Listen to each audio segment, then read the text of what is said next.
The average American is making a $754 car payment every single month. That is $9,048 a year. And most people just accept that as a normal part of life. But here is what nobody tells you at the dealership. If you took that exact same $754 every single month and put it somewhere else instead, in 30 years, that car payment would have turned into $1,500,000. That is not a typo.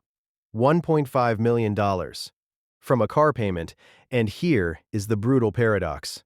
The people who are financing brand new cars every 4 years, the people who look the most financially comfortable, are statistically the furthest away from actual financial freedom. While the person driving the boring 2014 Honda with 140,000 miles on it and no car payment, they are quietly building a fortune that most people will never see in their lifetime. My name is Felix, and I create easy-to-understand animated videos about personal finance. If that sounds interesting to you, consider subscribing. Today we are going to talk about the most mind-blowing mathematical concept in personal finance, the mechanism that turns a modest $10,000 into $100,000.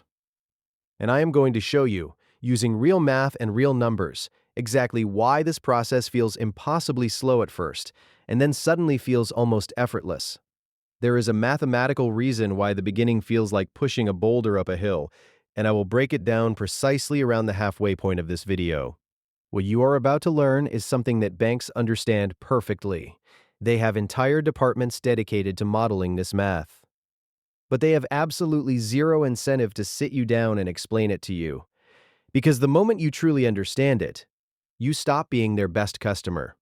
Let us start with a name for this concept: the snowball threshold. The snowball threshold is the specific point in your wealth journey where the math flips. Before you hit it, you are doing most of the heavy lifting. Your savings, your sacrifices, your $100 here and $200 there are carrying almost all of the weight. But after you cross it, the math starts doing the heavy lifting for you. The money itself starts working harder than you do. And the goal of this entire video is to show you exactly where that threshold sits, why it feels so brutal to get there, and the specific steps to reach it faster than you think is currently possible. Now let us go back in time for a moment. To 1994, Charlie Munger was one of the greatest investors who ever lived. Warren Buffett's right-hand man for decades. A man who built a net worth that eventually exceeded $2 billion. And reporters used to ask him all the time, "What is the secret?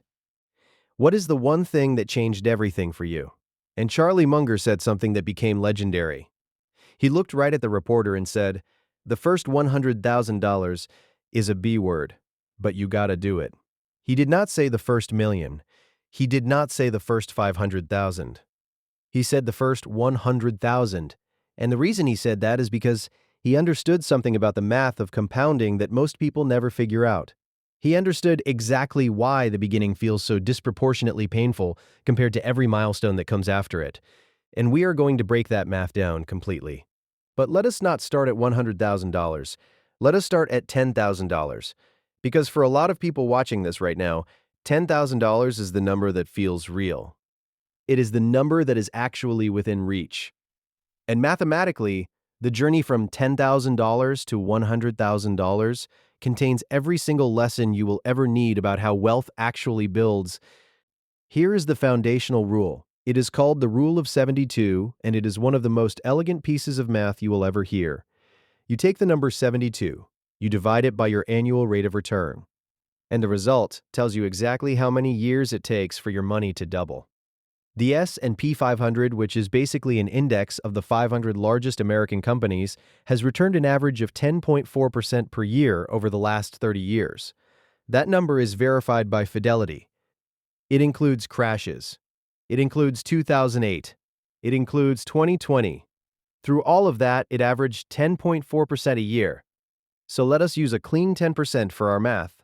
72 divided by 10 equals 7.2. That means at a 10% annual return, your money doubles every 7.2 years. That is the machine we are feeding. And now let us watch what happens when you put $10,000 into that machine.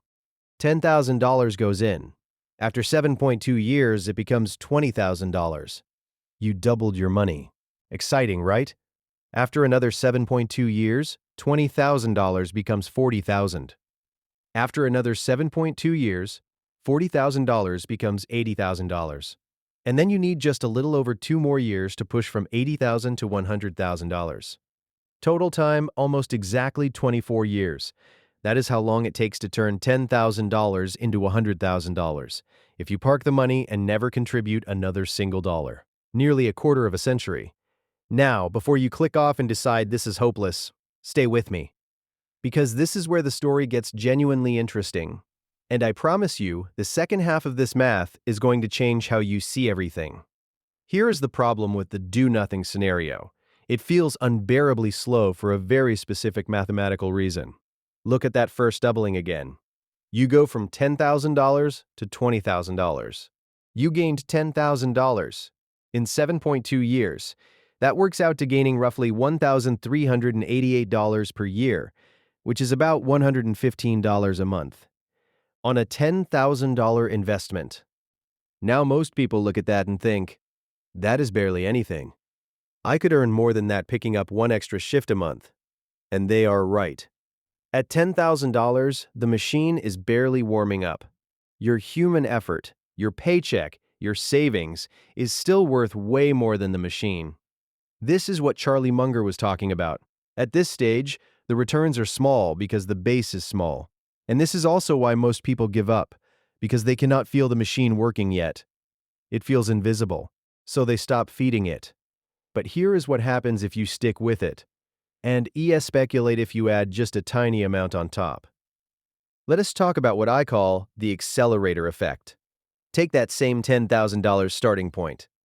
But now, instead of never adding another dollar, you add $100 per month. That is $3.30 a day. That is less than a cheap coffee at a gas station. You are probably spending more than that on apps you forgot to cancel. $100 a month. Let us watch what that does to the timeline. In 10 years, your original $10,000 has grown to $25,900 just from compounding. Your $100 per month contributions have added another $19,100 in gains. You now have approximately $45,000 total. But it gets much better. In 15 years, your original $10,000 is worth $41,700. Your contributions have grown to $38,100. You are sitting at roughly $80,000 total. In 16 and a half years, you cross $100,000. You just cut the timeline from 24 years down to 16.5 years. You bought back 7.5 years of your financial life for the price of one single gas station coffee per day. Now let me put this in terms that might make you genuinely angry in the most productive way possible. That average $754 car payment we talked about at the beginning. Let us do the full math on what that actually costs you. Not just the payment, the real cost. Year 1, $754 times 12 months is $9,048. Fine. But that money is not going into the machine. It is going to a depreciating asset that loses roughly 20% of its value the moment you drive it off the lot. But now let us watch what happens if someone skips the car payment entirely. They drive a reliable used car they own outright. And they put that $754 every month into an S&P 500 index fund instead.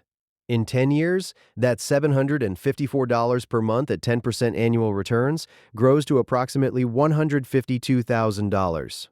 In 20 years, it becomes $544,000. In 30 years, it crosses $1,500,000. So the real cost of that car payment is not $754 a month. The real cost is $1.5 million of retirement wealth. That shiny new car is not just costing you $9,000 a year, it is potentially costing you someone's entire financial independence. And the worst part, everyone nods when you say you have a car payment. Nobody stages an intervention. Nobody calls it what it actually is, which is lighting a portion of your future on fire every single month because the commercial looked good. That is wealth destruction with cup holders and a heated steering wheel. Now, you might be thinking, Felix, I do not have $754 a month to invest. That is not realistic for me right now. And that is a completely fair objection. So let us scale this down to what is realistic. Let us meet someone we will call Marcus. Marcus is 28 years old. He makes $52,000 a year before taxes. After taxes and basic living expenses, he has about $400 a month that is not fully committed to anything. It just kind of disappears into food delivery apps, into streaming subscriptions he barely uses, into random Amazon purchases he forgets about within a week. He has $8,000 sitting in a regular savings account, earning 0.5% interest from his big bank, not a high-yield savings account. A regular account, which means at 0.5%, his $8,000 earns about $40 a year. Total, while inflation quietly eats about 3% of his purchasing power every year. In real terms, Marcus is subtly going backward while he watches his balance technically stay the same. Here is the math of what Marcus does next, depending on which path he picks. Path 1. Marcus does nothing. He keeps the $8,000 in the savings account. He keeps his $400 of monthly freedom money scattered across food delivery and subscriptions. In 10 years at 0.5% interest, his $8,000 becomes $8,407. And inflation has quietly turned that $8,407 into the purchasing equivalent of about $6,200. He has been treading water for a decade while his money drowned. Path 2, Marcus takes his $8,000 and moves it into the S&P 500. He then automatically transfers just $200 a month from his paycheck. $200, half of what was already disappearing. He cuts one food delivery app and one streaming service to cover it. He feels almost no lifestyle difference. Here is what Path 2 produces. At year 5, $8,000 grown to about $12,890, plus $200 per month contributions become $15,310. Marcus has $28,200. At year 10, $8,000 has grown to $20,700. Contributions have grown to $38,400. Marcus has $59,100. At year 15, $8,000 has grown to $33,400. Contributions have grown to $79,600. Marcus is sitting at $113,000. He crossed $100,000 in just over 14 years, starting from $8,000, adding $200 a month. That is less than what some people spend on takeout. And here is the beautiful irony of this entire math equation. The moment Marcus hits $100,000, the machine accelerates dramatically. At $100,000 invested at 10%, the market returns $10,000 in a single year by itself. His own contributions are only $2,400 per year. The market is now contributing more than Marcus is. Every year after that, the gap widens. The machine gets louder. Marcus eventually becomes one of those people his friends think got lucky. They have no idea he just started earlier and touched the numbers slightly differently. This is what I call the invisible upgrade. The moment your investment returns begin to equal and then exceed your own contributions, you have crossed the snowball threshold. The math has changed teams. It is now working for you instead of alongside you. Here is what the invisible upgrade feels like from the outside. It feels like nothing for a very long time. It feels like checking your investment account and seeing gains that are real but somehow not exciting yet. It feels like explaining to someone at a dinner party that you do not really want a new car right now and getting that look. Like you are being weird. Like you are missing out. It feels like being disciplined when everyone around you is spending. It feels like patience when the culture is screaming at you to buy now, upgrade now, experience everything now. And then one day, you look at your account, and the market returned more money in a single month than you made working a full week, and then a full 2 weeks, and then a full month. And eventually, if you keep feeding the machine, it starts returning more in a year than you physically earned at work. That is the snowball threshold. And the only way to get there is to keep feeding the machine when it is still boring. Now let us talk about the practical steps to get from where you are right now to your first $10,000, and then to the snowball threshold. Step 1. This week, open a brokerage account if you do not have one, not a savings account. An actual investment account. If your employer offers a 401k with any kind of employer match, that is your absolute first move. The employer match is a guaranteed 50% to 100% return on your money before the market does a single thing. Not taking the match is like declining a raise. It is like finding a $20 bill on the ground and walking past it. Step 2. This week, calculate your actual starting number. Do not estimate. Open your bank statements from the last 30 days and add up every dollar that left your account on things that were not rent, utilities, groceries, or debt payments. That number, whatever it is, contains your investment starting capital. Even if you could only redirect $50 of it, that is where you begin. Step 3. This month, automate the transfer. Do not wait until the end of the month and invest whatever is left. There will never be anything left. Set up an automatic transfer on the same day your paycheck hits. Even $100 a month. Especially $100 a month. The math we ran earlier proves that $100 a month changes your timeline by nearly a decade. Step 4. This quarter, build the base to $10,000 with any windfall that hits. Tax refund, work bonus, birthday money, side income, garage sale. Every dollar that hits your base investment account from age 20 to 35 is mathematically worth more than every dollar you invest from age 40 onward. Time is the variable the machine needs most. Every dollar you invest today has more mathematical firepower than the same dollar invested 5 years from now. This is not motivation speak. This is literal math. And the final step, this year and every year, do not touch it. The single most destructive thing a beginning investor can do is pull the money out during a market dip. In 2008, the market dropped 38%.